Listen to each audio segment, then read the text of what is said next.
When you're a child, Christmas is all about getting things. What presents do I get?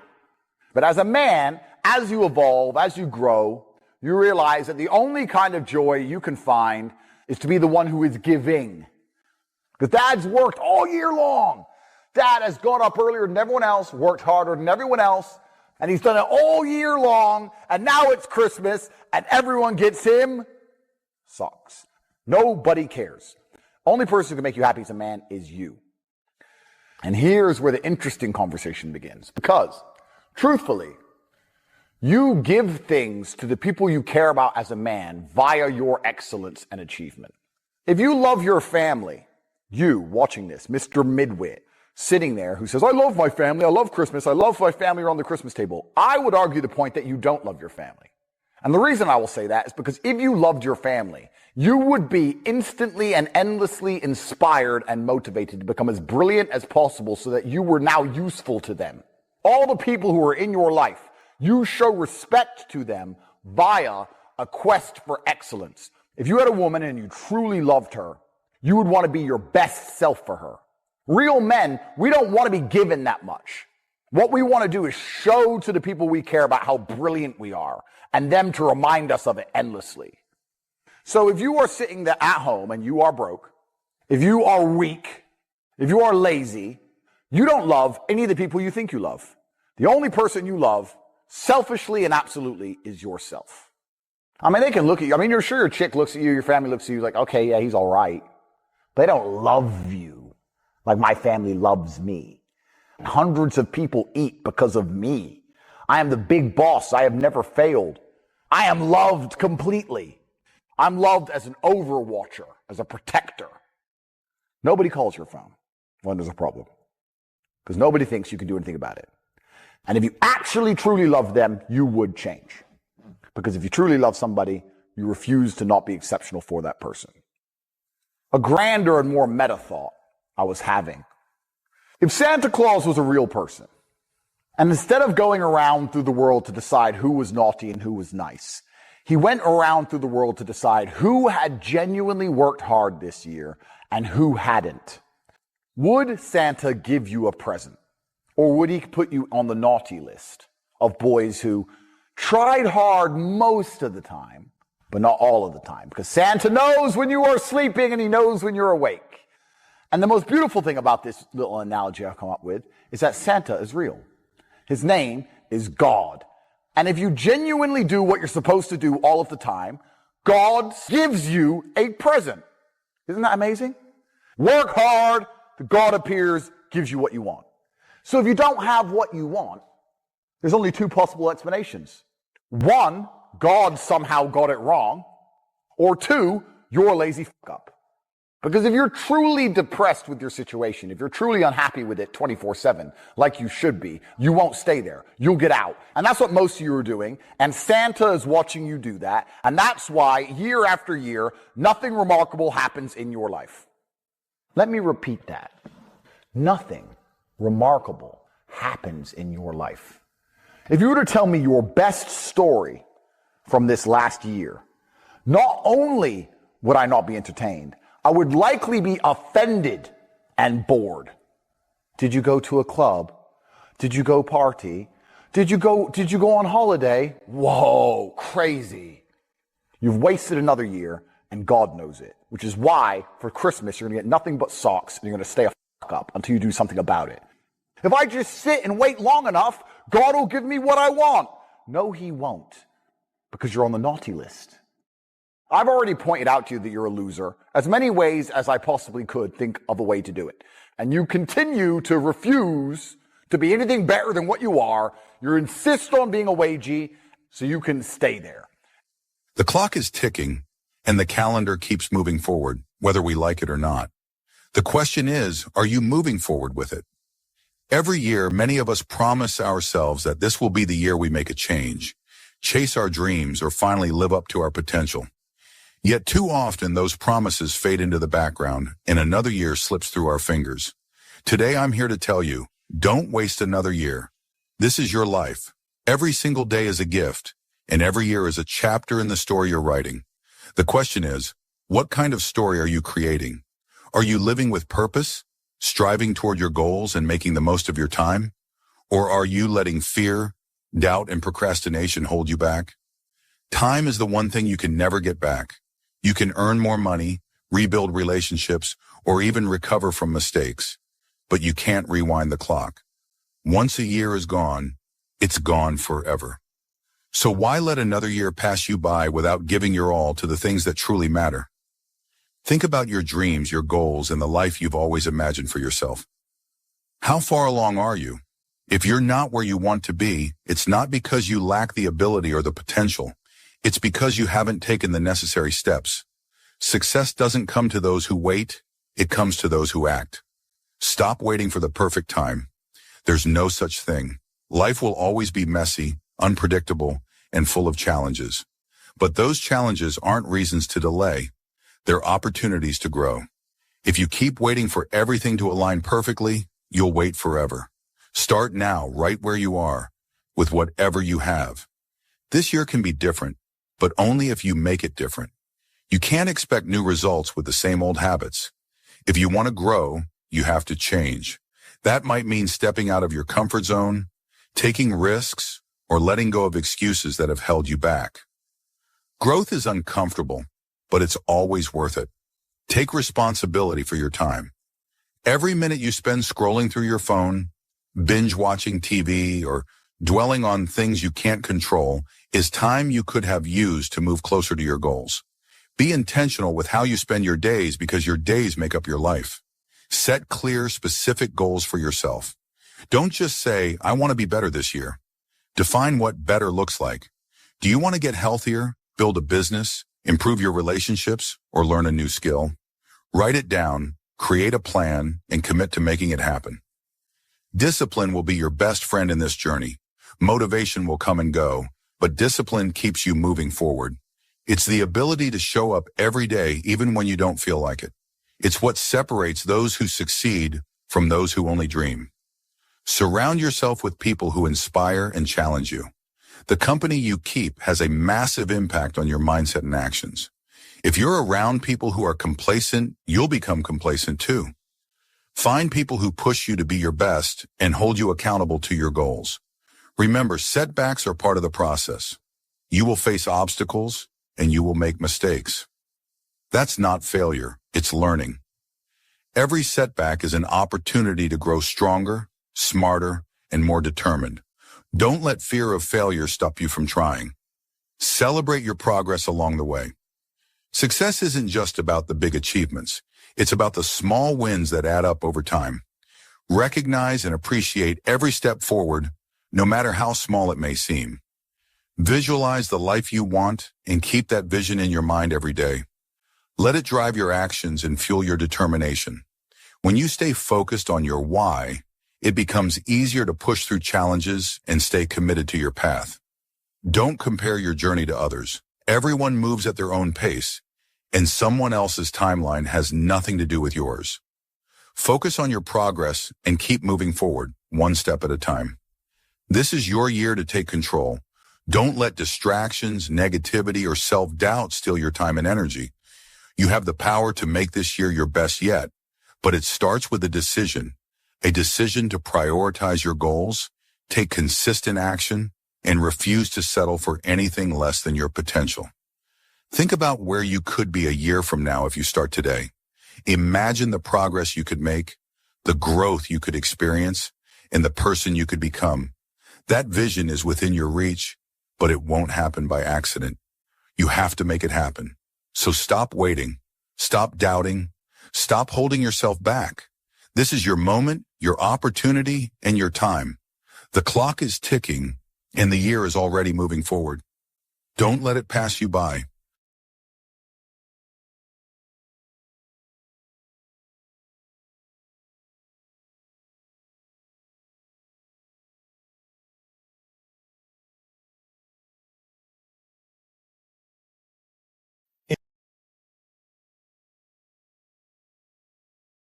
Impact. Let's think impact.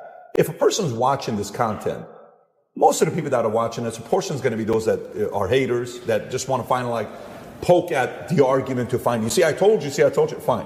But a lot of people that are also watching this, they're probably wanting to make impact. They want their life to have meaning behind it. That's who's watching this show today, right? Okay. So I can't be a president, but I want to make impact. I being anybody that's watching this. Because Putin says 8 years, another guy comes, or the guy with the briefcase shows up. Okay, cool. Well, if you were in the States and you're saying president wouldn't be how to make an impact, but let's say there is a kid who's 20 years old, 18 years old, 25 years old, has so much drive, it's unbelievable. Yeah. Ambition at the highest level. Who do you think has the biggest influence to make positive change, like real change? Is it the person with the money? Is it the person with the biggest mic? Is it the person that goes into politics? What is the best way to have the biggest impact? Yeah, so I think the world has always only ever been a battle for influence. Even if you look at the current battlefield, Ukraine is next door. It's 5 hours drive away. The battle in Ukraine is not just about tanks and trenches and grenades. It's a battle for influence. Who influences the people within this territory?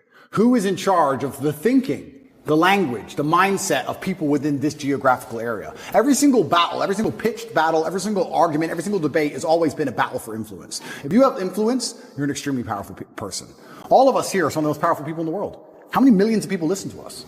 We have massive influence. And I think you can have influence at the ground level. You don't have to be a famous podcaster or famously well-known to have influence. I would argue that those Romanian grandmas who gave me my food will remember me for the rest of their lives. I would like to believe I gave a positive influence and a positive impact on their lives for the rest of their life. I believe if you go through life and you're genuinely a good person, and you try your best to be good to people, and you're honest, and you shake hands, and you don't lie, and you're on time, and you work hard, and you're good to everyone who's good to you, I think you'll have a massive influence. And I also believe, I truly believe that God is extremely giving. There's the saying, goes around, comes around. Completely true. But I would say it comes from God. God is keeping an eye on you, and he's paying attention to you, and he knows the kind of person you are and the kind of things you do. And I don't believe if you're actually genuinely a good person all of the time, that you're not going to get some goodwill back to you. Look at my scenario. If I was being a piece of shit for years with all these chicks, I'd be in jail. I'd be in jail. I could have never seen this coming. But the fact that I was nice, paid their taxi home, bought them food, looked after them. Are you okay? I know we broke up. I'm sorry. I know it hurts. I just did it. I was nice about all of it. Here I am. I'm fine. So I could have never seen this Matrix attack coming. It's amazing how what goes around comes around. It's truly amazing. If you're good to people, if you're generous to people, if you're helpful to people, you'd be amazed how much influence you can build up. I say this to people all the time. I don't think if you're a hardworking person who is honest, who shakes hands, who tries to learn, who does what they're supposed to do, who has a good heart, that you're truly, really not going to be able to get what you want. I think the universe is absolutely and utterly giving. When I see somebody who says they want something and they don't have it, I don't even think they truly even want it. You can have anything you want in the world. When a guy goes, I want a six-pack, then why ain't you got one? If you wanted it, you'd have it. You'd like it. There's a bunch of things I'd like that I don't have.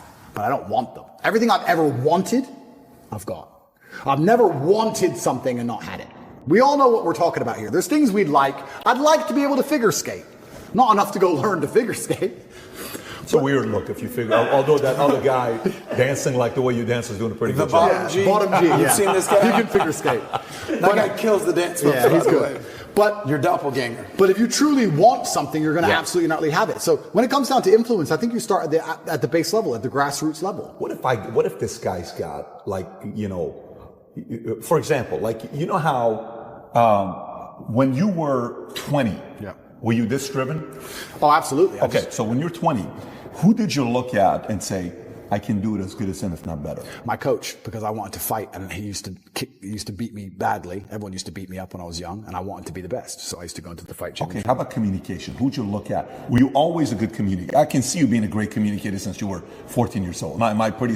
I was pretty good, yeah. Okay, who did you look at and say, that guy's good, but I think I can, you know, do it better? That's a good question.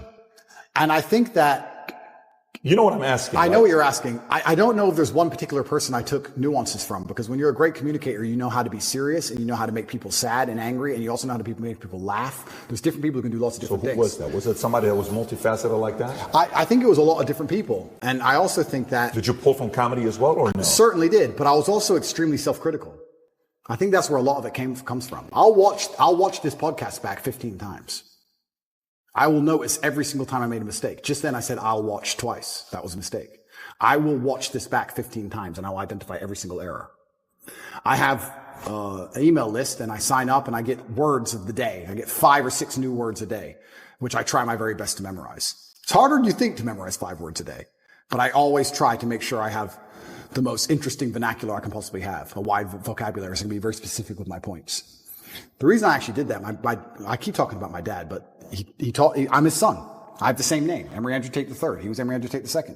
My father was a linguist for the CIA. He spoke Russian and German and Spanish and English.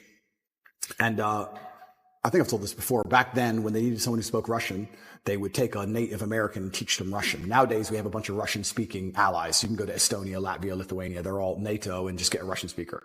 Back then, they taught my dad Russian, and he held the Air Force record for the fastest assimilation of a foreign language. When he died, a guy sent me a message saying, "You don't know who I am, but I worked with your father in the Air Force," and he had the fastest assimilation. He learned Russian in 2 weeks.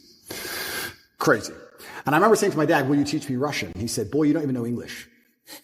I was like, "What do you mean?" He goes, "You don't even know English." And once he sat me down with a dictionary, I was like, "You're right. I don't even know English." That's why I've lived in Romania 7 years. People say, "Why don't you speak Romanian?" Because I don't know English yet.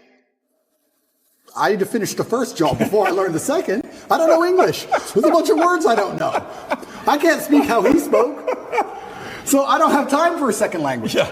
Also, another thing I found really interesting, Putin speaks English. Have you ever heard him speak English? No. Because if you want to speak to Putin, you speak to him in his language. You speak to me in Russian, and I reply to you in Russian, so I cannot be misunderstood or misconstrued. I don't make a fool of myself. You can't get me on some vernacular trick. I speak my language, and I also prefer that also. I speak English. That's what I speak. If you want to speak to me, you speak to me in my language, so I will win the debate always. Who'd you look up to outside of your dad? I look up to lots of people. I'm talking specifically younger age, not today. I'm talking 16, 20, 25, that age. Not today. It's a good question. Because I always believed in trying to take the best parts of individual people and then amalgamate them. And I know you want a name, and I can't think of one off the top of my head, but I would look at people who I didn't even respect, but they'd have one particular thing about them. I thought, that's good. It could be somebody I didn't even like, but he dressed well. I think you just have to be perspicacious and look at people, and there's something you can learn from absolutely everybody and just try and adapt it all. I'm not saying everybody should be clones of me. For everyone's individual, right? But there might be some things about me they find inspiring that they may adapt and take on board, and then they'll find some things from other people. But learning to speak is something I understood from a very young age how important that would be. That's a superpower. Okay, so let me go back to the question I was asking, where I'm trying to go with this. So I asked the question, I said, imagine the 20-year-old that's watching this, that's saying, "No, Tate, don't give me the answer for anybody can create, contribute to society. I'm not that guy. Talk to me like I'm 1 in a million. Talk to me like I'm one in. So if I'm willing to give 20 years, 30 years of my life to one way to go up to make true positive impact in America, my country, in the world, what should, don't talk to me like everybody else. Hold the standards. What should I do? What angle should I do? Okay, so first things first, you need to be worthy of respect. And you're going to be worthy of respect through having things which are difficult to acquire. So first things first, the basic things, you need to be very focused on trying to make money because people listen to you when you have money. They just do. Secondly, you need to be in fantastic physical condition because when you're in fantastic physical condition, it cannot be bought. It must be earned. And people know that. When you're in, I don't know about you. If someone walked in to sell me something and they were obese, I would not trust them the same as if they were in fantastic physical shape. Because I'd say, I don't think you have dedication and heart. I don't think there's something about you that I just wouldn't trust you the same. So fantastic physical condition and money is the first thing. The second thing, whatever your ideas are, you need to learn how to communicate them. Speaking is a superpower in and of itself. You need to become a fantastic communicator. You need to be comfortable in all realms of communication. You need to be persuasive. You need to be comfortable arguing. You need to be good at debating. There's a lot of people out there in the world who have ideas that they can't even project into somebody else's mind. How are you going to rule the world with that? How are you going to get your ideas out there and make an influence if you can't make other people understand exactly what you think? That's the first thing. Second thing, once they understand exactly what you think, you need to make them agree with what you think. These are two different skills. Must be practiced and must be learned. If you're 20 years old and you want to change the world, you need to be having endless debates. Endless. Without resorting to name calling, not on Twitter like a dummy, in person. And you need to come across in a way that people agree with you. We can go back quickly and talk about the red pill. The difference between me when I talk to girls on these panel shows and every other guy when they talk to girls on these panel shows is, when I'm done, all the girls want me. Watch them. Watch the shows. I say the same thing, and by the end, the chicks are in love with me, as opposed to saying the same thing and the chicks thinking I'm a dickhead. That's the difference. I project my ideas and I make them agree with my ideas to a point where they're like, texting me afterwards. I'm not saying anything different. It's how I'm communicating it. You can catch more flies with honey than hurting people sometimes. So you need to be good at everything. You need to have a Swiss Army knife of tools. I know when to be intimidating or aggressive. I know when to come across as obtuse. I know when to come across as exceptionally open-minded and easy to understand. I know when to come across as understanding. I know all these things. This all has to be practiced. And a lot of it is, communication. I would say, if you're going to say to a 20-year-old who's truly exceptional and driven, I'd say you need to become a master communicator. Because once you can do that, you can do anything. And that fixes all the other problems, right? We talk about making money. If you're a master communicator, you do fantastic in sales. You'll kill sales. You'll absolutely destroy sales if you're a master communicator. Not many people know this, but I used to sell windows. You know the old school knock on the door? Windows sales. I did windows sales for 2 or 3 years, and I'd say this is one of the hardest jobs you could possibly do. And I would always recommend a young man, if he has some time to waste, to go sell windows. And the reason, it's fantastic, because I'll tell you why. It's the hardest one to sell because, 1, nobody wants them. 2, they don't know who you are. And 3, even if you convince them that they need windows, after them not knowing who you are, then they go to all your competitors and then it becomes a price war. It's a nightmare. It's the hardest sales job. If you're selling a Lambo, at least they want the Lambo, right? Nobody wants glass and plastic. They already have windows. So you got to find a way to sell them these windows. How do you do that? And that's where all this master communication comes in. And it's so many subtle little things. Being a good salesman is not necessarily being a liar. It's not being a trickster. It's just understanding what's going to make the person believe and understand what you say. If I walked in and said, would you like new windows? And they essentially said, no, we don't need new windows. Our windows look fine. I would say, but what about the security aspect? While looking at their 3-year-old child. And they'd sit there and go, what do you mean security aspect? And then I talk about how we had the lock 5000 and their locks are easy to break. As if glass isn't glass. It's all the same anyway. And you'd end up selling the windows. You have to find the triggers in people. There's another thing people don't understand about me and my message. Sometimes I sit here and I say things that piss people off because that's how you trigger people to make action. I have often written emails or done videos to, especially to men when I want to help men, to piss them off. You're a loser. You're a dumbass. Andrew, why you mean? Because you're not going to go to the gym unless I tell you you're a fucking loser. And you are a loser, and I'm not lying to you. You are a loser. The emotional trigger you need to get up off that chair is the fact that you're not important. Nobody cares who you are. Any girl you're ever in love with, I could take. And you're insignificant. And when you die, nobody's interested. That's your fault. You could have been something else. You did that. You failed. It has to be done. You have to be a master communicator. And sometimes that involves also insulting people. It's all a massive tapestry. But to answer your question, for the 20-year-old, he needs to become a master at communicating. But also to be a master at communicating, you also need experiences worth talking about. You have to live a life. You need a degree of wisdom. And wisdom doesn't always come with age. It comes with life lived. I had a guy message me. This is a long time ago when I used to reply to my own emails. Too big now. But he said, I don't have any stories. My life's boring. I said, bro, where do you live? He said, Madrid. I said, bro, ride the train from Madrid to St. Petersburg. Ride the train from Madrid to Vladivostok. Do the Trans-Siberian Railway. Cost you like $300. He goes, but what if I get robbed? Exactly! That's exactly the point! What if you get robbed? Now you have a story. Maybe you'll die, maybe you won't. But you have a story. Don't bring your watch. Have you got a Rolex? No one wants to rob you anyway. Don't worry about it. You're brokey. Get on the train. There has to be that degree of risk to even have a story, because when you have a story, then you can communicate the story. You can't be an empty vessel either. So when you say you're telling me how I build this 20-year-old into a super soldier. Yeah, he has to be a master communicator, but he also has to do things which are risky. Risk has value intrinsically linked to it, intrinsically. This is why people, when you do risky things, people want to hear the story. Your coolest stories involve risk. Something went wrong. This could have happened. I almost this. I made it out. Without these risks, you haven't got it. So I would say to the 20-year-old, do what I did. Get in the cage. Get in the ring. Knock someone out. Get knocked out. Train hard. Fighting will teach you everything you need to know about life. You'll learn everything about who you truly are. You'll learn if you're a coward or not. You'll learn everything about perseverance and hard work and dedication. Everything about being underappreciated. You learn everything about fear. You learn all of it. You learn everything about people. You win a fight, check your phone. Lose a fight, check your phone. You learn all about people. You learn all about them. You learn all about women. I learned so much about women through fighting. When I had a fight coming up and I was weight drained and I had barely eaten in weeks and I'd lost all this weight and I had a world title fight and I'm fighting a guy who might kill me and she's complaining about the toilet seat. I learned all about women. You learn a lot about life through these difficult processes and paths. And there used to be for men like a rite of passage. In most societies, you had to go through something to become a man, from a boy to a man. But that thing was always difficult. It's always been difficult. Now you have to self-induce it, self-inflict it. But if you're going to be a boy and never bring on that self-inflicted rite of passage, how are you going to ever become a man? It's great feedback. Tate, can you please explain exactly how to get over a breakup? I just went through a major breakup, and you have never explicitly spoken about the topic. Sure, I'll talk about it. First things first is that going through a breakup sucks. And every single man out here, no matter what they say, understands how bad it is to go through a breakup and understands what heartbreak's like. It's difficult. It's not easy. I'd actually like to argue that men feel more heartbroken than women. I think that's facts. I think it's true. And I think it's because one of the possessive element that we have, the idea of her being with someone else hurts more than the idea of you being with someone else to her.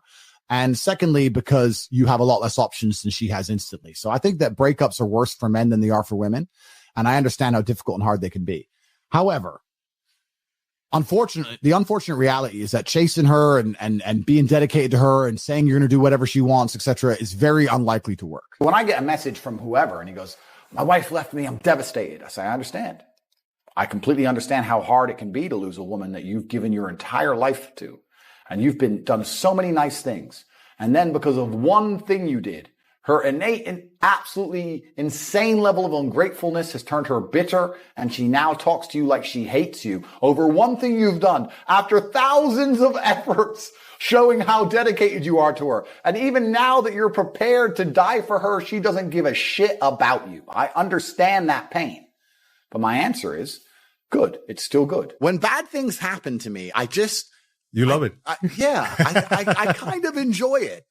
And I think that maybe it's perhaps I just enjoy it for the story. Perhaps my whole life is not about trying to find comfort. It's trying to find challenges, and it's trying to find stories. I'll be very honest with you.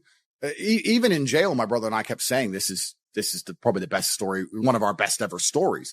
That's what life is about to me. And if you were to say to me right now, Andrew, do you want to spend a year living in comfort and flying around the world and sleeping with girls and doing whatever, or do you want to spend a year in a jail in Mongolia? I'd probably choose the jail. Maybe I'm a sadist. Maybe I'm nuts. But for me, it's all about the challenges. It's not about the comforts. That's what I'm interested in. And I want to have stories to die with. Life, the purpose of it is to learn, and it is to struggle, and it is to suffer. And I don't think that we are put on the planet to be happy. I actually genuinely believe we are put on the planet to learn things and to struggle and to genuinely suffer. I think that life is suffering. I'm not saying this in a negative way. I think that if you want to be any kind of man of caliber, your life needs to be full of suffering. If you don't have that story of pain, you don't have a story at all. It's just the way the world works. You're not going to be a credible man who is respected if you don't have a bunch of pain and problems in your past.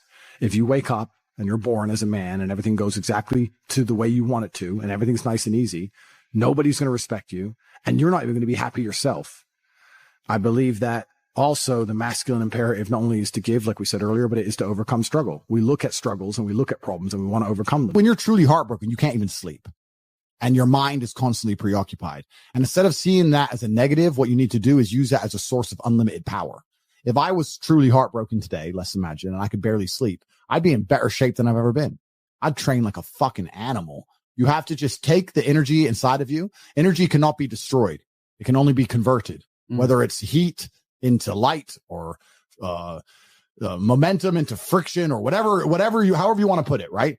Energy cannot be destroyed. It can only be converted from one form to another. And you have to look at that and understand that the sadness inside of you is energy. You can't destroy it, but you can convert it into something else which is constructive. And you just have to suck it up, buttercup, and get over it. Yeah. And there's no other way to do it. And obviously having an abundance of women makes that easier. But I wouldn't even put it that way. I'd say if you were with a woman and you lost her and you're now lonely and she's going to be moving on and you're absolutely not heartbroken and you're destroyed inside, I understand how difficult that is. But now you have genuine sadness inside of you, which is unlimited motivation for you to become a fucking beast, become an animal. And by the time you're finished becoming an animal, you won't care anymore. So if you really want to cure yourself, you need to say, I'm going to get a six pack and I'm going to get bigger arms. And by the time my arms are this size and I have a six pack, then I'm going to think about that bitch. And you'll realize you don't give a shit about her anymore. Think about the biggest transformative stages in your life. Think about the times you got the most work done. It was a bad part of your life. You were heartbroken or, you lost a house or broke or whatever. That's when you did shit. When everything was fine, when the woman's still sucking dick, the mortgage is paid, dinner's on time, it's kind of doop-de-doop-de-doo, little by little, do a little bit of work, do a little bit of relax. But the big events come from trauma. This is it. So it's a cheat code. It's a cheat code to climb the mountain. Anything in the world that makes you happy that you currently have, whether it's a person, whether it's a job, whether it's a scenario, whatever it is, also has the exact inverse capability to make you extremely angry. So you have to accept this about You're life. quite detached, man. You're quite detached from everything that you also own. You say you love it, but at the same time, you're okay with letting go. Well, that's because I think I have confidence in myself to get it all back. And that's also because I have quite a lot of emotional control. Adult happiness for me is just a lack of absolute sorrow. Like, there's no such thing as cold. There's only a lack of heat. Scientifically, cold doesn't exist. Heat exists, and a lack of heat creates cold. Well, I think it's the same thing with happiness. There's no such thing as happiness. There's just a lack of sorrow. If I'm not grief-stricken, if I'm not sitting here and I'm really devastated, if my family members haven't died, if I'm not bawling my eyes out, if I'm not really struggling, then I'm a happy person because I'm not completely sorrow-filled. But I think a lot of people are somewhere in the middle, and they think because they're not at that giddy, childish happiness, there's something wrong with them. No grown-up adult's supposed to live at the fucking absolute peak of life's great, I'm happy. No one's supposed to live that way, and we're told we're supposed to live that way, and that if you ever feel a little bit sad, there's something wrong with you. That's not true. We're human beings. It's perfectly normal to wake up and be pissed off and be sad or be this or be that, because there's nothing wrong with it. The only thing that's wrong with it is to sit there and believe that you need to start taking a pill to fix it. Life as a man is pretty shit, and you're going to feel shit for a pretty large percentage of the time. But you're only going to ever escape that if you just perform regardless. You have to perform when you feel bad. As a man, you can't say, I will perform when I feel good. It doesn't work that way because our heads are too complicated and life's too complicated. There's too much on our shoulders and we have too much stress and too much pressure. Our heads are fucked. You have to be the kind of person who says, I perform regardless. Her revenge on you is instant. Her revenge on you is running, getting on a boat and fucking 5 guys and going out to party and you're sitting at home alone. Her revenge is instant. Your revenge takes a little bit longer. But it is a better revenge overall. It takes, like all good things in life, good things come to those who wait. Good things don't come instantly. Your revenge is going to be using that sadness, using that sorrow to become such an amazing man that she realizes she fucked up. Every single one of my exes realizes they fucked up. There's not a single person who's close to me whose life would be better if I wasn't in it. Every single one of my exes looks and goes, I wish I had top G still now. I just text my boyfriend my problems. He can't fix them, but Andrew fucking could. Yeah. I'm sitting here on economy, Tate's on his jet. I fucked up. And so if you get to take that sadness and sorrow and truly become the man that you know you can become, then your victory comes. It's maybe a little bit delayed, but it's certainly and utterly is coming. And you should be excited by that. You need to look that there will be a day where she regrets the decision she made. There will be a day where she understands that she fucked up and her life would have been better if she kept me. And I'm going to prove it to her. If you were to find the best men on the planet, I guarantee they've been through a bunch of terrible things. And if you listen to podcasts from any of the most interesting people on the planet, usually they've had hard, terrible lives. And you can use that trauma to become a better person, or you can let that trauma consume you and destroy you. But I thank God for all of it because it gave me endless power to become the person I am. If you're truly angry or truly unhappy, then you can't sleep. And if you can't sleep, then you get twice as many hours as everybody else. Not only do you lack fire, you lack imagination. Because when you're poor, let me tell you something poor people do all the time. You imagine. My brother and I used to sit around and talk about what could be if only we managed to get it out. How it would feel to have this car. How it would feel to be in this place. How it would feel to be famous and internationally renowned. How it would feel to go to Saint-Tropez and live on a yacht. How it would feel to be able to fly on private planes. How it would feel to not have to worry about food anymore. My brother and I used to imagine for hours. We used to talk about it. We believed in this version of reality where we somehow made it. But if you're in the middle, you don't do that. You don't want it enough to talk about it and imagine over the temporary dopamine and entertainment you can achieve from the fucking PlayStation your mother bought you because your parents have enough money for PlayStations. We didn't have one. We couldn't get one. We couldn't afford it. I'd like to be rich, but Netflix is on and the TV's on and mom's just brought me a Capri Sun. The heating's on. I'm not cold. Everything's fine. So you don't sit and imagine deep in your soul. Not only do you lack fire, not only do you lack motivation, you lack imagination. And that's why it's very important. You need to start believing you are the fucking man, even if you're not yet. Before I was world champion, I knew I was going to be world champion. You have to believe these things. 4 people imagine. escaping. And rich people have duty to their last name, which is instilled in them. So they are born and raised to be winners. Your parents are not doing that. Your parents aren't even saying you need to be rich because your last name is X. They're not saying that. They're saying, well, I want you to follow your passion and I want you to be happy. And, you need to go to school. Just get a degree and get a mortgage. And as long as you're happy, it's bullshit. They are poisoning you. Because you will not be happy. You better get some fucking money. What do you mean you want to follow your dreams? What do you mean you're tired? What do you mean you want to go to fucking therapy? What do you mean you want to just sit around and play video games? You better get some money, you little bitch. Deliver those newspapers. Yeah, go get a fucking job. Go work at a gas station. I don't give a shit. Get some money. Go get some money. And we used to sit there struggling to make money as teenagers, giving it all away to our parents to keep the house functioning, dreaming of a world where we didn't have to do that anymore. We had imagination and we had hunger and fire. You don't have those things. That's why you're fucked. Do you not understand? It doesn't matter how tired I get when I fight. I'm never actually tired because I am so desperate to hurt my opponent. I am more desperate to hurt him than I am tired. In all realms, forever. That is the hunger and motivation. That's why boxers start poor. That's why fighters are poor. There's a different mentality they're born with. They imagine being champion. They're prepared to do anything it takes. They have hunger and fire inside of them. There's no fucking middle class champions. None. So it's extremely important you develop your imagination as well as your fire. And I'm saying this to you because there's a whole bunch of you who don't realize how badly you've failed.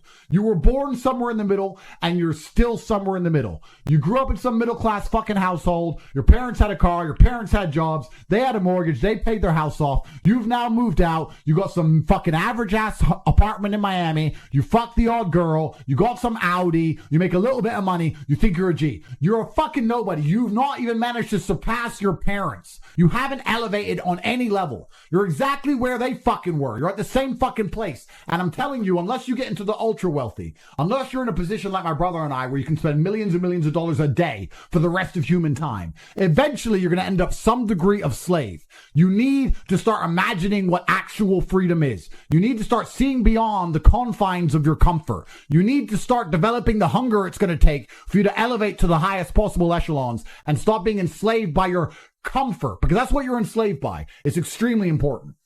What have you done today which is going to positively affect the outcome of your future? How many of you at home have actively tried to network today? Learned something new today? When have you sat and imagined your dream life? When have you self-analyzed and self-reflected and tried to work out where you've gone wrong to end up such a mediocre specimen of man? Why can't you go down to the dealer and buy a brand new Lamborghini right now? Why not? Is it a lack of money?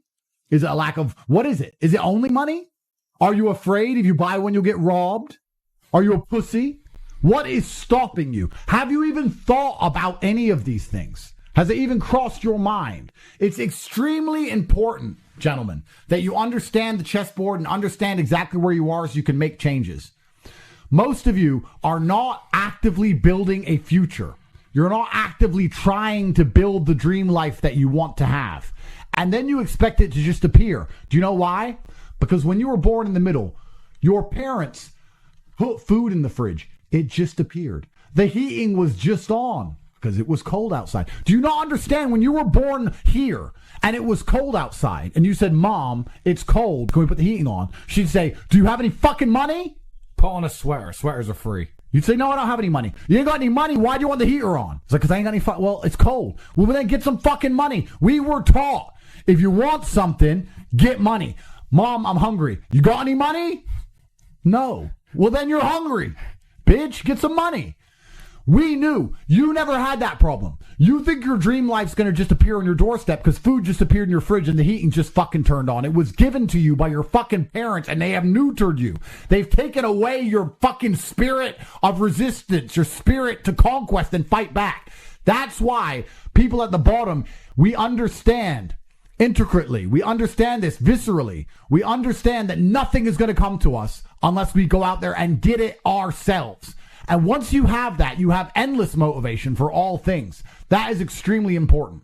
You may never be poor, but you'll never matter. You'll be somewhere here in the middle forever. Because you know what? It's not just in the middle financially. It's the middle in all ways. You're not strong. You're not strong. You're not unique. Women can't smell warrior on you. Your woman cheats on you. Your woman back talks you. You think a rich man has to deal with that? No. Because otherwise she doesn't get to go on the boat. You think a poor man has to deal with that? No. Because otherwise she gets domestic violenced. Only you in the middle are having a fucking female run her mouth to you and you're going, please babe, calm down. All because you're such a fucking pussy, you won't do what it takes to have an essence of superiority and power about you. It's truly incredible how lazy you are if you're prepared to spend your only spin of this earth living a subpar experience purely because you cannot find the fire inside of you to get up and get things done.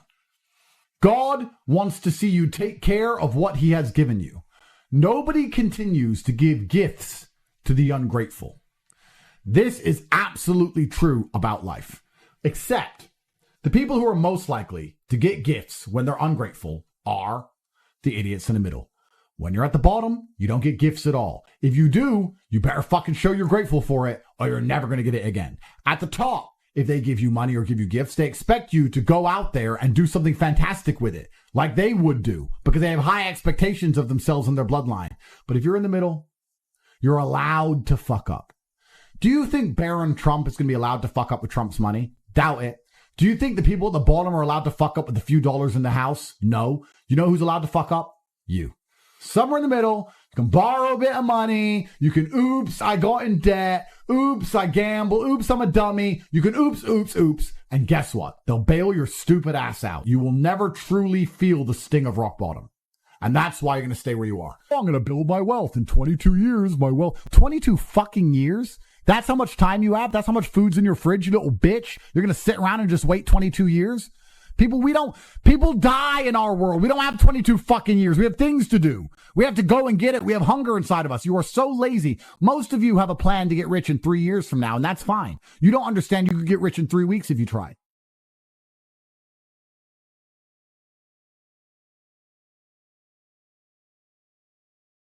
Do you have a little bit of a system you can share on how to make money? I know we've got cobratate.com. We'll keep shouting it out. But any tips for someone who's ready, but they don't yet know the how? Completely. So we teach it inside of the real world, of course. I keep mentioning it because it's so important. But there are 3 keys, I believe, to making money. The word of the day. First one's perspicacity. Most people go through life and they do not pay attention. I've said this before and I want to stick by it because it's so important. You need to pay attention to every single time you spend money because you cannot make money. You're not the Federal Reserve. You're not a government. Governments make money. All of us take money from somebody else or a business or a government. We take money from other things. So the easiest way to learn how to get good at taking money is to pay attention to every time someone takes money from you. So next time you buy a coffee, don't just buy the coffee and drink it and think nothing of it like every brokey. Don't do that. Say, okay, why am I buying this coffee? Okay, I want a coffee. All right. Why am I buying here? Well, this is on my way to work. Is there any competition around? Do I also want breakfast? Do they sell breakfast? No, they don't sell breakfast. They could probably make some more money if they're selling breakfast. Anyway, I walk in, there's a long line. Why is there one member of staff? I'm low on time. I'm about to leave and not buy the coffee. They're about to lose money because it's taking too long. Most of the people in this line are businessmen. Why is there not a cute girl behind the counter? I bet if they paid a cute girl a little bit more, they'd still make a bunch more money because people come in here to talk to her. Think. And then what you'll do is, as you go through life, every time you spend money, is you'll realize the problem is not how to make money. The problem is how much time you have, because there's endless business ideas. There's endless ideas.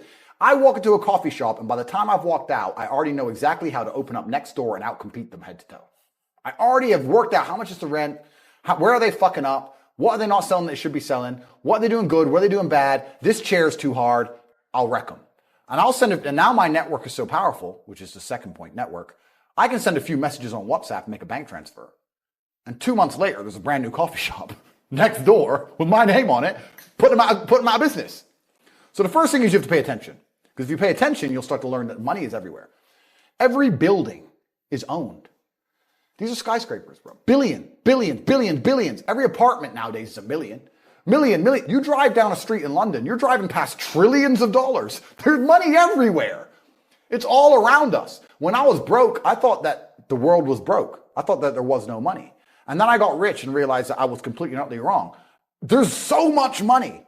It's everywhere. If I go to try and buy a plane or a jet, they're always sold out. My yacht is a fucking 6-year waiting list. I want a Bugatti. They launch it. The email comes to my email address. 2 minutes later, gone. Like, there's so much money. If I want a diamond watch or a $1 million watch or $1 million Rolex, you can't get this stuff. There is so much money out there. Once you get to a certain echelon, you realize there's money fucking everywhere. So there's plenty of money in the world. People with no money are just not very good at taking it. So you need to start paying attention. It's the first thing. Second thing is network. It's hard to make money if you don't know anybody who has money.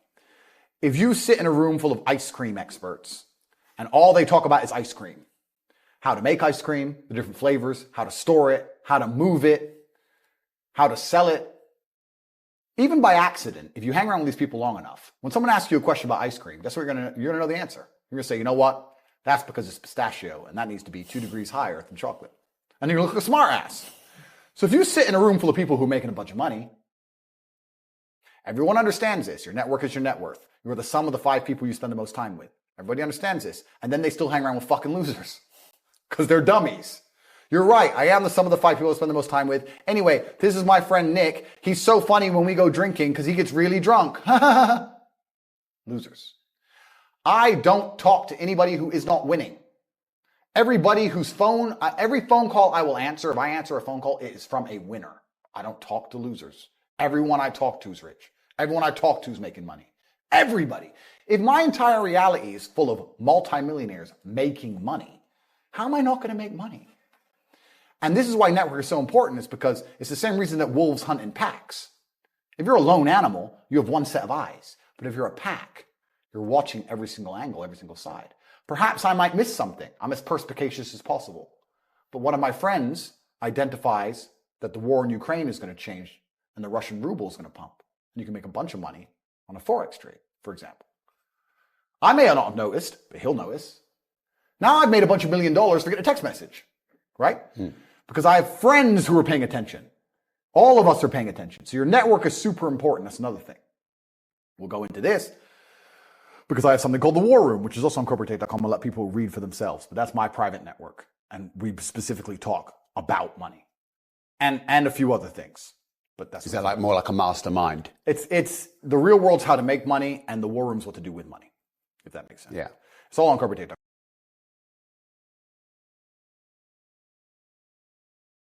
I don't want to get off track, but it's there. But second is network. And third, it's to identify the reason why you don't have as much money as you want so far. And there's one of 3 reasons. You are either lazy, stupid, or arrogant. Those are the only 3 reasons anyone is poor. And you have to identify and choose which one it is. The majority of people are not the one they think they are. The majority of people are the one I'm about to say at the end. So let's start with lazy. There are a lot of lazy people. The unfortunate reality about money is that you are competing. So it's player versus player. It's like anything in the world. If you want that beautiful girl, so does everyone else. You have to win the competition. You want that car, you have to get it first. You want that money, everyone wants that money. You have to compete. It's competitive. Business is competitive. You are competing against people like me. You're competing against people like the people in my network. You're competing about people who only talk about money, who understand money very well, who operate in jurisdictions all around the planet, who are extremely well connected, who know things before you know them, who have mass influence and mass power and mass resource. You're competing against me. This is what you must understand. You're not waking up going, I want to make some money. You're competing against people like me. You're competing against billionaires. You're competing against hedge funds. How did these hedge funds keep growing? Where are they getting that money from? From the brokies. They're robbing you. They're robbing all the poor people from the pension fund. Dummy. That's where they get it from. This is who you're competing against. So the competition is absolutely and utterly fierce. Understanding that you're a man with a small pistol up against a mighty army. If you want to add a little bit of laziness on top, you're fucked. So when I say people are lazy, they go, I'm not lazy. I work hard every day. You work 8 hours a day? You work 8? The fuck? If I'm awake, I'm working. I'll be driving my Bugatti Chiron through Dubai, working. I'm texting at the same fucking time. I don't take a second off. I don't take a minute off. I don't relax. I don't rest. I don't stop. I don't chill. None. Ever. I'm either asleep or at work. That's it. Second I wake up, I check my phone, I begin working. I go to the gym in between sets, I am working. I'm online working the entire fucking day until the second I go to sleep, I am at work. That is all I do. And you are at home competing against me and you want to watch a movie tonight and then say you're not lazy. You're fucking lazy and you're going to lose forever. That's laziness. Next is stupid. I don't think many people are actually too stupid to be rich. You can be below average IQ and still get very rich. A very small percentage of people are too dumb to be rich.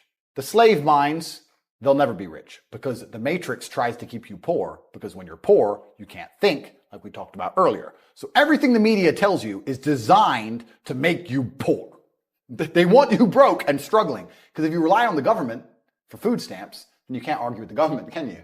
So that's what they want. So anyone who believes in the matrix and believes in media and believes in the lies they're told, anyone who sits there and goes, that's true, that it's literally designed to make you broke. That's why it's all a scam.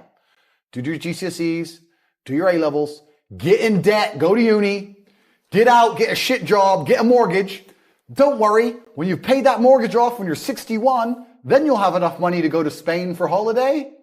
Then your pension comes. Oh, government doesn't have the pension money anymore. Funny enough, hedge fund stole it. Pay half your money in your life in tax. Oops-de-doops. And then you wake up one day and go, whoa, I just got fucked. So the whole scam, the whole story is a lie because they want you broke. They don't want you rich. If you're rich, you won't listen to them. So all of it's a fucking lie. And intrinsically, we all know this, right? When I pull up in one of my 30 cars to a gas station and people look at me and they see a Lambo or a Ferrari or a Bugatti or a Koenigsegg, whatever I'm driving, nobody goes, wow, he went to school. No, they think drug dealer, gangster. They're thinking he broke the rules because anyone who follows the rules doesn't get shit. It's all a scam. It's all a fucking lie. So the slave minds are fucked, but those are the only ones who are too stupid to make money. Anybody who understands that the matrix is lying to them is smart enough. So very small percent are too stupid. Inside of our school, at the height of it, before the matrix attack, we're relaunching now. We had 175,000 students. Wow. When we had 175,000 students, maybe 2,000 we kicked out for being too stupid. It's step by step. Do this, do that, do this, and don't be lazy. The fuck? It's not that hard, right? So stupid's not the problem. So we have people who are lazy, very few are stupid, but the majority, the main reason most people are broke is because they are arrogant. I will sit here and say all the things I've said. I will do this, take time out of my life for free. Somebody at home will watch and digest it for free. They will agree with the things that are being said or at least be entertained enough to continue to watch. And then I'll say, I'll teach you how to make money online. CobraTate.com, you can join the real world. And they'll sit there and go, nah, I'll do it myself. They're arrogant. They have these egos from fuck knows where because they didn't earn it. And they're just too arrogant to listen to anybody. I became world champion by listening to my coach. I didn't become world champion by walking in and saying, I'll do it myself. That's not how you get anywhere in life. You have to listen. If Mike Tyson were to walk in, or if Elon Musk were to walk in here and talk to me about money, I wouldn't be sitting there going, I could do that. I'd be like, oh, Mr. Elon, richest man in the world. Hello, very nice to meet you. Please, even though I already understand I don't want to launch a car brand or put rockets in space, please, you must know some things I don't know. How do you deal with the currency fluctuations? Does inflation impact how much it costs for you to send a rocket into space? Like, I'd ask him something that's useful, right? But some people are so brutally arrogant that they'll sit here and they'll listen to all the things I said, and they'll agree that I'm intelligent, they'll agree I'm massively successful, but they'll sit there and go, yeah, but you know what? I'll do it myself. I don't want to join that school because, I'll do it myself. They're arrogant. Everybody's fucking arrogant. I sit with people who I used to go to school with from Luton who are still broke and tell them how to make money. And you know what they do? They answer back. Yeah, but it's not that simple because, the wife gets the kid, and you know what? And I don't like to do things that way. The way I like to work. The way you like to work is why you're fucking broke. So what the fuck are you talking about? You just sat here and wasted 10 minutes of my time. I told you how to take your business of painting and decorating or whatever the fuck you're doing and make a serious amount of money, and now you're telling me the way you like to work? Then stay fucking broke. The fuck you want me to do? What level of arrogance? But this is people. They'll sit with a multimillionaire and tell you their view. Oh, I think that know when you're out qualified and accept it and learn. So we all do. I'm not going to I can't play piano for shit.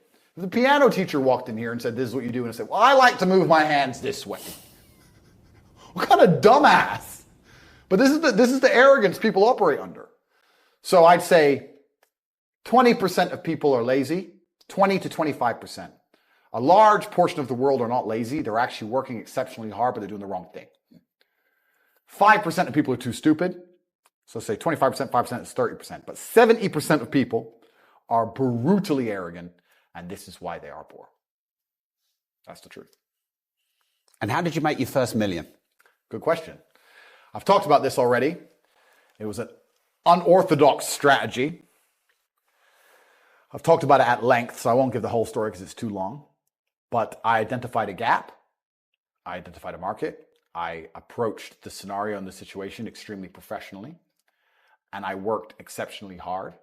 And I made my first $1 million. So my first millions came from owning a webcam studio. So I saw a little advertisement in the corner of a web page saying, talk to live girls now. I've never been a porn guy. I'm not interested in that shit. But I was like, that's interesting. I know some girls who need some money. Boom, boom, boom.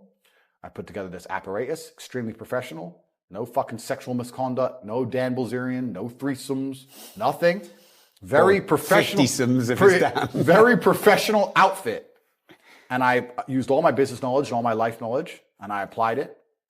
I worked 22-hour days, I would say. I got to the point where I was so tired. But I'd say, you know what?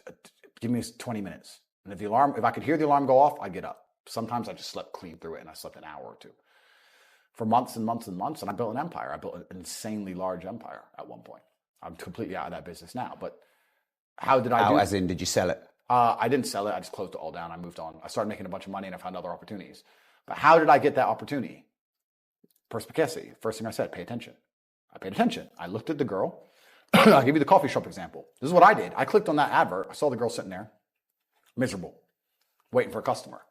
I thought nobody's going to buy from an unhappy bitch. The men who are paying her are trying to escape an unhappy life, or they wouldn't be doing this shit. So when I got my girls online, smile. Happy girls get paid. That was the token. That was the slogan. Happy girls get rich. Joking. Ha ha ha. Who's you going to pay? You're going to pay the girls like, yeah, having a blast. So I paid attention to the competition. I saw an opportunity just like the coffee shop.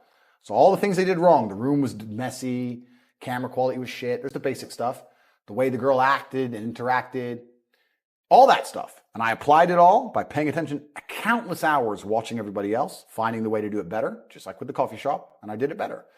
So I was absolutely and utterly perspicacious, and that's how you make money. And I did it with that, but I could have done it with anything. And now I do it with everything. The story of me sending a text message via my network and having a coffee shop is a true story. I've been in there maybe twice. I don't even go. And I have mechanisms in place to make sure I'm not robbed too badly, because unfortunately a little bit of cash goes missing. But everything's in place and it makes me money. I don't think I've even drunk my own coffee. I identified, I put together a list. It needs to be like this, like this, like this, like this, like this. I have competent people who work for me, which is very hard to find, but I do. They understand to follow the doctrine to the doctrine. And I'm getting money into a bank account. That's it. And you can do that with literally anything if you have a strong network and you pay attention. You can do anything. Even podcasts. We're doing a podcast right now. You guys are already big and successful at this. I'm telling you, you can look at the biggest podcasts in the world and still see what they're doing right, what they're doing wrong. That's the game. That's the game. And then you have to outcompete everybody else. That's how. And what's your net worth now? You know what's? It's kind of funny because was that sigh? That's the shittest question so far on this show. No. It's I don't actually really know, because they say if you don't know what you've got, they say if you know what you got, you ain't got much, and it's so fucking true. I don't know how much that coffee shop is worth. I know what it makes me roughly a month. I don't know what I could sell it for.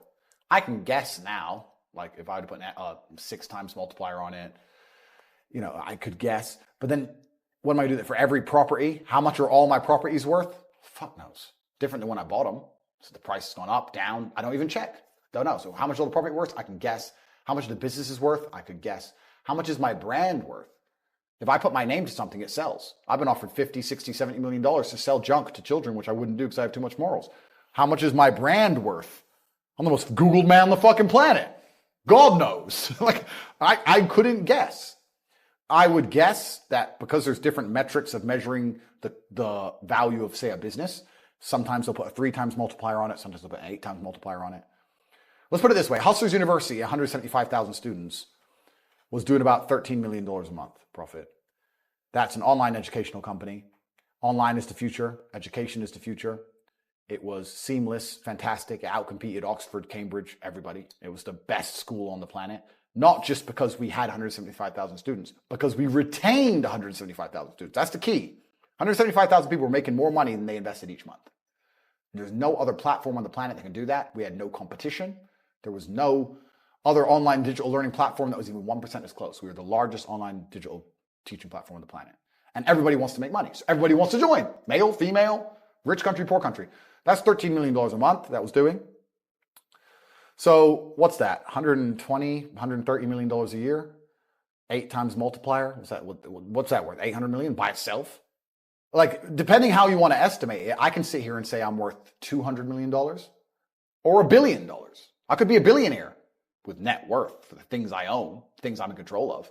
Depends on how you want to analyze it. So the reason I side is because I don't have a clue how much money I'm worth. I don't know. I know that if I want shit, I get it. I know that the world is effectively free now.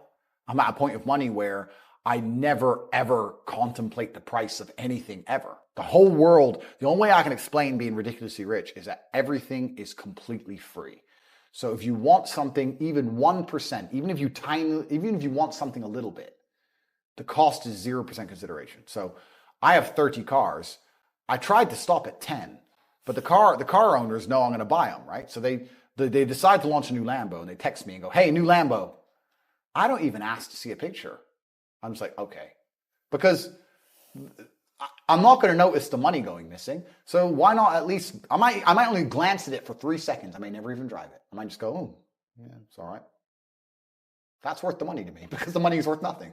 So the whole world is free. If I want coffee, it's like I buy and do things like the same way a person not even buys a coffee, like a penny sweet. It's just like, oh, fuck it. All right. It doesn't mean anything. I can't explain it. I don't have a clue how much money I'm worth. I don't know. That's the answer. I don't know. I just know I can have whatever I want.